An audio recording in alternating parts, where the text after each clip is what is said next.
കാലം മാറി. യുദ്ധതന്ത്രങ്ങളും യുദ്ധോപകരണങ്ങളും യുദ്ധരീതികളും ഒക്കെ മാറിയിരിക്കുകയാണ്. ഇപ്പോഴിതാ ഈ ആകാശ യുദ്ധത്തിന് വലിയ പ്രസക്തിയാണ്. ആകാശയുദ്ധമാണ് ഇന്ന് ശരിയായ യുദ്ധം. കര നാവിക സേനകളുടെ ആ യുദ്ധം അതിനെ കവച്ചു വെക്കുന്ന ഒരു മുറയിലേക്ക് പോയിരിക്കുകയാണ് ആകാശയുദ്ധം. ഡ്രോണുകൾ ഉപയോഗിച്ചുള്ള യുദ്ധം. ആ ഡ്രോണുകളെ തകർക്കാൻ ഇന്ത്യ ഒരു പുതിയ മെച്ചപ്പെട്ട ഏറ്റവും മികച്ച ഒരു ആയുധം വികസിപ്പിച്ചതായിട്ട് വാർത്തകൾ പുറത്തു വരുന്നു. എന്താണ് സാർ അതിൻ്റെ വിശദാംശങ്ങൾ? അത് വളരെ ശരിയാണ്. ആകാശം എന്നുള്ളത് മാത്രമല്ല, ആളില്ല വിമാനങ്ങൾ, അത് ആണ് ഈ ഡ്രോൺസ് എന്ന് പറയുന്നത്. ആളില്ല, നമുക്ക് വിദൂരമായിട്ടിരുന്ന് റിമോട്ട് കൺട്രോളിലൂടെ നമുക്കത് നിയന്ത്രിക്കാൻ പറ്റും, അതിൻ്റെ ദിശ മാറ്റാൻ പറ്റും. അങ്ങനെയുള്ളൊരു സംവിധാനമാണ് ഇപ്പോൾ യുദ്ധങ്ങളിൽ ഏറ്റവും അധികം കൂടുതൽ ശ്രദ്ധ നേടുകയും ആൾനാശം കുറവായിരിക്കും. പക്ഷേ ഗുരുതരമായിട്ടുള്ള ആൾനാശങ്ങളിലേക്ക് ഈ ഡ്രോൺ ശത്രു ഇതിലാരും മരിക്കുന്നില്ലല്ലോ. അവിടെ ആൾനാശം കുറവെന്നല്ല, സീറോ ആണ്. ആൾനാശം സീറോ ആണ്. പക്ഷെ അതേസമയം ശത്രുവിന് കനത്ത പ്രഹരമേൽപ്പിക്കാൻ പറ്റും. എങ്ങനെയാണെന്നറിയോ? റഡാറിൻ്റെ കണ്ണ് വെട്ടിച്ചുകൊണ്ട് പോയിട്ട് ഈ കൃത്യം ചെയ്യാൻ കഴിവുള്ള ഡ്രോണുകൾ. അത്തരം ഒരു ഡ്രോണാണ് സോവിയറ്റ് ക്രെംലിനിൽ പോയിട്ട് അവിടുത്തെ പ്രസിഡന്റ് വ്ളാദിമിർ പുടിൻ്റെ വീടിന് തൊട്ടു മുമ്പിൽ വന്ന് വീണ് പതിച്ച് അവിടെ ആകാംക്ഷയുടെ നിമിഷങ്ങളുണ്ടാക്കിയത്. അദ്ദേഹത്തിന് ഒളിച്ചിരിക്കേണ്ടി വന്നു.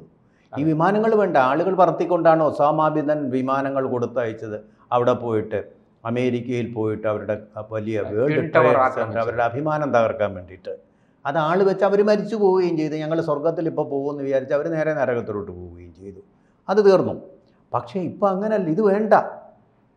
ഉദാഹരണത്തിന് ഈ കഴിഞ്ഞ 3 ദിവസം നീണ്ടു നിന്ന യുദ്ധത്തിൽ തന്നെ ചൈനയുടെയും ടർക്കിയുടേതും ഉൾപ്പെടെയുള്ള ഡ്രോണുകൾ ഇങ്ങോട്ട് അയച്ചൊരു 100-300 എണ്ണം. നല്ല മനോഹരമായ കാഴ്ചയാണ്. 500-നടുത്ത് ഡ്രോണുകൾ വന്നു. അതെ. മനോഹരമായിട്ടുള്ള ഇരുട്ടില്ല, പൗർണമ രാത്രിയിൽ ഇങ്ങനെ മിന്നാമിന്നുകൾ എങ്ങനെ ഒരു വിശാലമായ ഭൂപ്രദേശത്ത് മിന്നി മിന്നി തെളിഞ്ഞുകൊണ്ട് ഇങ്ങനെ വരുമോ അതുപോലെ വന്നു. ഇവിടുന്ന് പോയ, ശരിക്ക് പറഞ്ഞാൽ ഇതിനെക്കുറിച്ച് പരിചയമില്ലാത്ത, യാതൊരു വിധമായ പരിശീലനവും കിട്ടാത്ത ആൾക്കാർ, അവിദഗ്ധരായ റിപ്പോർട്ടർമാർ, ദേണ്ട വരുന്നേ, നമ്മളെ ഇപ്പോൾ കൊണ്ടുപോവേ, ഇതാ വന്നേ, ദേ തീർന്നേ, കാശ്മീർ തീർന്നേ എന്ന് പറഞ്ഞ് നെഞ്ചത്തടിച്ച് അവിടെ കിടന്ന് നിലവിളിച്ചില്ലാത്ത രംഗങ്ങളൊക്കെ ഉണ്ടാക്കി. ആഭ്യന്തര മന്ത്രാലയം, അതുപോലെ പ്രതിരോധ മന്ത്രാലയം എല്ലാവരും പറഞ്ഞതാണ്, അതുപോലെ IB മിനിസ്ട്രി എല്ലാം പറഞ്ഞതാണ്, ഇങ്ങനെ യുദ്ധ സന്ദർഭങ്ങളിൽ തത്സമയ സംപ്രേഷണങ്ങൾ ഇങ്ങനെ നടത്തരുതെന്ന്. ഇതൊക്കെ മുന്നേ കണ്ടുകൂട്ടി പരിശീലനം സിദ്ധിച്ച് നമ്മുടെ പട്ടാളക്കാർ ഇതിൻ്റെ ഇമ്പാക്റ്റ് എന്താണെന്നും അത് ഇല്ലാതാക്കാൻ വേണ്ടി, പ്രീ എംപ്റ്റ് ചെയ്യാൻ വേണ്ടി എന്താണ് ചെയ്യേണ്ടതെന്നും കൃത്യമായിട്ട് മനസ്സിലായിട്ട് വളരെ പ്രിസൈസായിട്ട് ഓർക്കസ്ട്രേറ്റഡായിട്ട് കാര്യങ്ങൾ, നോൺ എസ്കലേറ്ററി ആയിട്ടെന്ന് പറയുമ്പോൾ അതൊരു വെല്ലുവിളിയാണ്. അതും കൂടി ചെയ്തുകൊണ്ട് ഇതെല്ലാം കമാൻഡിലാക്കി വെച്ചിരുന്നു. എന്ത് ചെയ്യണം, ഏത് ബട്ടൺ പ്രസ് ചെയ്യണം, ഇത് കൃത്യമായിട്ട് തന്നെ അവർ ചെയ്തു. എല്ലാ ഡ്രോണുകളെയും തകർത്തു എന്ന് മാത്രമല്ല, ചിലതൊക്കെ ഒന്നും ചെയ്യാനാവാ തറയിൽ വീണു. ഈ കൂട്ടത്തിൽ ശ്രദ്ധിക്കേണ്ട ഒരു കാര്യം, ചൈനീസ് നിർമ്മിതമായ വിശ്വോത്തരമെന്ന് അവർ വിളംബരം ചെയ്ത ഒരു മിസൈലും ഉണ്ടായിരുന്നു. റഫാൽ വിമാനത്തിനടുത്തേക്ക് വന്നപ്പോൾ ഇതിൻ്റെ വിശദാംശങ്ങൾ നമ്മൾ പറഞ്ഞുകൂടാ, നമുക്കറിയുകയുമില്ല. ആ ഡ്രോണല്ല, മിസൈൽ വന്ന് ഒരു കുന്തവും ചെയ്യാൻ പറ്റാതെ നിലം പതിച്ചു. അതിപ്പോൾ ഇന്ത്യൻ പട്ടാളക്കാരുടെ കയ്യിലുണ്ട്. അതിനെക്കുറിച്ച് പരിശോധിച്ചു എങ്ങനെയാണ് ഇവരിത് ഉണ്ടാക്കി വെച്ചിരിക്കുന്നത്. ഇതിൻ്റെ രഹസ്യങ്ങൾ മുഴുവൻ ഇന്ത്യക്ക് ലഭിക്കാൻ പോവുകയാണ്. സൈനിക രഹസ്യങ്ങൾ നമ്മൾ നാളെ അറിഞ്ഞൊന്നും വരില്ല. ചൈനയുടെ പ്രതിരോധ രഹസ്യങ്ങൾ മുഴുവൻ നമുക്കിവിടെ ഡീകോഡ് ചെയ്ത് എടുക്കാൻ പറ്റുന്ന രീതിയിൽ ഉള്ള കാര്യങ്ങളാണ് അതിനകത്തുള്ളത്. എന്തുകൊണ്ട് ഇത് ഫലപ്രദമായില്ല? റഫാലാണോ? ഇതിപ്പോഴും ഗവേഷണം ചെയ്തുകൊണ്ടിരിക്കുന്നതേ ഉള്ളൂ. ആ നിഷ്ഫലമായിട്ട് വീണു. ഒരുപക്ഷെ നമ്മുടെ സുദർശന ചക്രത്തിന് മുമ്പിൽ, നമ്മുടെ ബ്രഹ്മാസ്ത്രങ്ങൾക്ക് മുമ്പിൽ, ഇന്ത്യ എന്ന് പറയുന്ന ധർമ്മം സംരക്ഷിക്കുന്ന ഈ രാജ്യത്തിന് മുമ്പിൽ അവർക്കൊന്നും ഒരു ചുക്കും ചെയ്യാൻ പറ്റില്ല. അതുപോലെ നമ്മൾ അറിയാത്ത ഒരു അധ്യായമുണ്ട്. കറാച്ചി തുറമുഖത്തേക്ക് ഇന്ത്യയുടെ 7 കപ്പലുകൾ ഒരുമിച്ചടുത്ത് കഴിഞ്ഞപ്പോൾ അവിടുന്ന് തുർക്കി കപ്പൽ പാകിസ്ഥാനെ അടിയൻ ലച്ചിപ്പോവുമെന്ന് പറഞ്ഞ് വന്ന ടർക്കി, അപ്പോൾ ടർക്കി മാറ്റി പിന്നെയും തുർക്കിയാക്കി. തുർക്കിയ എന്നാണ് ആ രാജ്യത്തിൻ്റെ പേര്. തുർക്കിയ എന്ന് പറയുന്ന കപ്പൽ അവിടുന്ന് ഓടി ഒളിച്ചു. അവിടെ കറാച്ചി തുറമുഖത്ത് നങ്കൂരം ചെയ്തിരുന്ന പാകിസ്ഥാൻ്റെ കപ്പലുകളും പോയി ഒളിച്ചു. വരാൻ പോകുന്ന നാശത്തെക്കുറിച്ചോർത്ത്, ഭസ്മമായി പോകും എന്നുള്ളതിനെ കുറിച്ചോർത്ത്. നമ്മൾ ഈ ഡ്രോണുകളുടെ കാര്യത്തിലേക്ക് വന്നാൽ, ഈ ഡ്രോണുകളെ നശിപ്പിക്കാനാണ് പുതിയൊരു ഒരു വ്യോമ പ്രതിരോധ സംവിധാനം നമ്മൾ DRDO വികസിപ്പിച്ചെടുത്തിരിക്കുന്നത്. എന്താണ് സാർ നിരന്തര പരീക്ഷണം നടത്തുകയാണ് അവിടെ.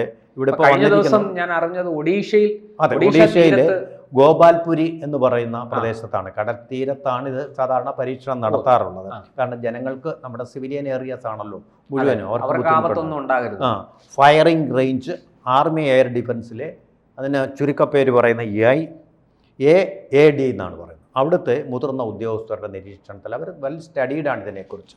നമ്മുടെ APJ അബ്ദുൽ കലാമിനെ പോലുള്ള മുതിർന്ന ശാസ്ത്രജ്ഞരാണ് ആത്മാർത്ഥമായിട്ട് ദേശീയതയോടുകൂടി ഇന്ത്യക്ക് വേണ്ടി പ്രവർത്തിക്കുന്നത്. ഈ ഭാർഗവാസ്ത്ര നിർമ്മിച്ചത്, ഡ്രോൺ ആക്രമണം ഒരു പ്രധാന യുദ്ധം നമ്മൾ പറഞ്ഞിട്ടുള്ളതുപോലെ ഇതിൽ മാറിയിട്ടുണ്ട്. ഇതിൻ്റെ ഒരു സവിശേഷത എന്ന് പറഞ്ഞാൽ, ഈ ഡ്രോണുകളെ നമ്മൾ പണ്ട് ഒറ്റയ്ക്കാണ്, ഓരോന്ന് വരുന്നു ഓരോന്ന് വീഴ്ത്തുന്നു, ഇങ്ങനെയാണ് ചെയ്തുകൊണ്ടിരുന്നത്. ഇപ്പോൾ നമുക്ക് ഈ ഒരു കൂട്ടം ഈ ഭാർഗവാസ്ത്രങ്ങൾ ഇങ്ങനെ ഉപയോഗിച്ചാൽ, ഭാർഗവാസ്ത്രം എന്ന് തന്നെയാണ് ഇതിൻ്റെ പേര്, ഭാർഗവരാമൻ്റെ അസ്ത്രം, ഏറ്റവും ശക്തമായ പരശുരാമൻ്റെ, കേരളം സൃഷ്ടിച്ച അദ്ദേഹമാണെന്ന് മിത്ത് ആയുധമാക്കിയെടുത്ത മനുഷ്യൻ്റെ. പിന്നെ അതിന് ഗണപതിയുടെ കൊമ്പ് മുറിച്ചെന്നും ഒരു പുരാണ കഥയിലുണ്ട്. അപ്പോൾ അത്ര ശക്തനായിട്ടുള്ള ഒരു പോരാളിയുടെ, അതും ഒരു ബ്രാഹ്മണ പോരാളിയുടെ, അതാണ് ക്ഷത്രിയ വിരോധി, അഹിംസയിൽ വിശ്വസിക്കുന്ന ഒരു ബ്രാഹ്മണ പോരാളിയുടെ പോരാട്ടത്തിൻ്റെ വീരചരിത്രവും പേരുന്ന, കേരള ചരിത്രവുമായിട്ട്, കേരളത്തിൻ്റെ പുരാണവുമായിട്ട് ബന്ധമുള്ള ഒരാളിൻ്റെ പേരാണ് ഈ ഭാർഗവരാമൻ്റെ പേര് തന്നെ ഇട്ടുകൊണ്ട്. ഇതിൻ്റെ ഒരു പ്രത്യേകത, കേരളത്തിന് തന്നെ അങ്ങനെ ഒരു പേരില്ലേ, ഭാർഗവക്ഷേത്രം എന്ന് പറയുന്നുണ്ട്. അപ്പോൾ നമുക്കും അഭിമാനമായിട്ടുള്ള ഒന്നാണ്, നമ്മുടെ മിത്തുമായിട്ട് ചേർന്ന് പരശുരാമന്റെ പേരിലാണ്, ആ ഭാർഗവരാമന്റെ പേരിലാണ് ഈ പുതിയ ആയുധം വരുന്നത്. അപ്പോൾ അങ്ങനെയുള്ള ഒരു ആയുധത്തിൻ്റെ പ്രത്യേകത എന്ന് പറഞ്ഞാൽ, കൂട്ടമായിട്ട് ഒരു കൂട്ടം ഡ്രോണുകൾ വരികയാണെങ്കിൽ അതിനെ എല്ലാം ഒന്നിച്ചിത് നേരിടും, എല്ലാത്തിനെയും നിലംപരിശാക്കി തറയിൽ വീഴ്ത്തും. ഇത് സംഭവം തൊടുക്കുമ്പോൾ ഒന്നാണ്, കൊള്ളുമ്പോൾ പിന്നെ നമ്മുടെ കേട്ടിട്ടുള്ളത് കൂട്ടമായി വരുന്ന ഡ്രോണുകളെ ഒരുമിച്ച് നശിപ്പിക്കാൻ കഴിയുന്ന ഒരായുധമാണ്. തൊടുക്കുമ്പോൾ ഒന്നേ ഉള്ളെങ്കിലും വലിക്കുമ്പോൾ 100 ആവും. പിന്നെ നമ്മളത് തൊടുത്തു വിടുമ്പോൾ ഒരു കോടി എന്ന് പറയുന്നത് പോലെ ശത്രുവിനെ ഭസ്മീകരിക്കുന്ന, നിഷ്പ്രഭമാക്കുന്ന തരത്തിലുള്ള ശക്തിയോട് ഇത് നമുക്കില്ലായിരുന്നു ഈ യുദ്ധം നടത്തുമ്പോൾ. അതില്ലാതെ നമ്മൾ യുദ്ധം ജയിച്ചു, ഈ ഡ്രോണുകളെ വെന്നു. പക്ഷേ ഇപ്പോൾ ഇതും കൂടിയായി കഴിയുമ്പോൾ ഒരുത്തനും, ഒരു ചൈന പോലും ധൈര്യപ്പെടുകയില്ല ഇന്ത്യയിലേക്ക്. ശരിക്കും പറഞ്ഞാൽ ഇന്ത്യയുടെ അടുത്ത് ഡ്രോൺ യുദ്ധവുമായിട്ട് വരണ്ട, ഇങ്ങോട്ട് വരണ്ട എന്നുള്ളൊരു ആണവ ഭീഷണിയും കൊണ്ട് ഇങ്ങോട്ട് വരണ്ട എന്ന് പറഞ്ഞതുപോലെ തന്നെ ഇവിടോട്ട് ഇനി നിങ്ങൾ എന്താ വരേണ്ടത്, പിന്നെ നിങ്ങളുടെ ഈ ഡ്രോൺ പരീക്ഷണവുമായിട്ട് വരണ്ട എന്നുള്ളത് കൂടിയാണ് അതിൽ നിന്ന് പറയുന്നത്. ഈ കാര്യങ്ങളെല്ലാം പുറത്താക്കുന്ന തരത്തിലുള്ള ഒരു പരീക്ഷണമാണ് വിജയകരമായിട്ട്. ഇപ്പോൾ ആദ്യം ഓരോന്നായിട്ട് നശിപ്പിച്ചായിരുന്നു പരീക്ഷിച്ചത്, പിന്നത് കൂട്ടമായിട്ട് നശിപ്പിച്ച് ദൂരപരിധിയൊക്കെ പറയുന്നുണ്ടല്ലോ അല്ലേ? എന്തോ ഇതിൻ്റെ ഒരു ദൂരപരിധി എന്ന് പറയുന്നത് വളരെ കുറഞ്ഞ ദൂരത്തേക്കാണ്. കാരണം നമ്മളൊരു 2.5 കിലോമീറ്റർ മുമ്പ് തന്നെ ഇത് കണ്ടാൽ മതി. ദൂരപരിധി 2.5 കിലോമീറ്റർ മുമ്പ് തന്നെ ഇതിനെ ആക്ടിവേറ്റ് ചെയ്ത് അത്രയും അകലത്തിൽ അതിർത്തി കണ്ടാൽ മതിയല്ലോ. അതിർത്തിക്കടുത്തായിരിക്കും ഇത് വിന്യസിക്കുക. അപ്പോൾ അതിർത്തിയിൽ ഇത് വന്നു കഴിഞ്ഞാൽ ഉടനെ അവനെ നശിപ്പിക്കുക എന്നുള്ളത് അതിർത്തി സംരക്ഷണവുമായിട്ട് ബന്ധപ്പെട്ടിട്ടുള്ള ഒന്നാണിത്. അല്ല സാർ, അപ്പോൾ ഒരു സംശയം ചോദിച്ചിട്ട്, ഈ എർദോഗനെ ഇപ്പോൾ എവിടെയെങ്കിലും കാണാനുണ്ടോ? തുർക്കി ഭരണാധികാരി എർദോഗനെ ഇപ്പോൾ കാലിഫേറ്റ് ഉണ്ടാക്കാനുള്ള തീവ്ര ശ്രമത്തിലാണ്.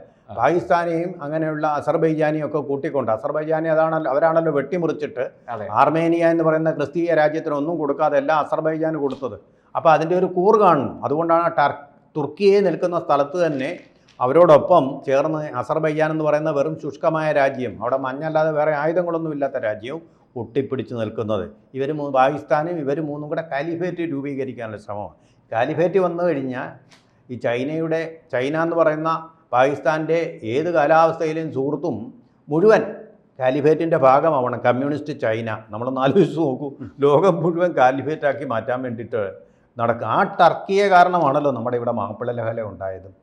വാസ്തവം ഒരു കാര്യം കൂടി ഇതിനോട് ചേർത്ത് പറയാതിരിക്കാൻ പറ്റുകയില്ല. കാരണം അവിടെ ഭൂകമ്പം എപ്പോഴും ഉണ്ടാവും, സ്ഥിരമല്ല. അവിടുത്തെ രാഷ്ട്രീയം പോലെ സ്ഥിരമായിട്ടുള്ളതല്ല അതിനടിയിലുള്ള ഈ പ്ലേറ്റുകളും.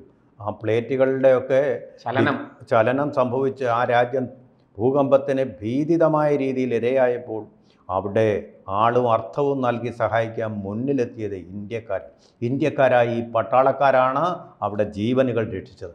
എന്നിട്ട് ഇന്ത്യയിലെ ആൾക്കാരുടെ സിവിലിയന്മാരുടെ ജീവൻ തൊലയ്ക്കാൻ വേണ്ടിയിട്ട് പാകിസ്ഥാന് വേണ്ടി ചങ്ങാത്തം കൂടുന്ന നെറികെട്ട രാഷ്ട്രമാണ് ടർക്കിയെ. കൂടുതൽ വാർത്തകളും വിശേഷങ്ങളും നിങ്ങളിലേക്ക് എത്താൻ ABC മലയാളം സബ്സ്ക്രൈബ് ചെയ്യുക, ബെൽ ബട്ടണും അമർത്തുക.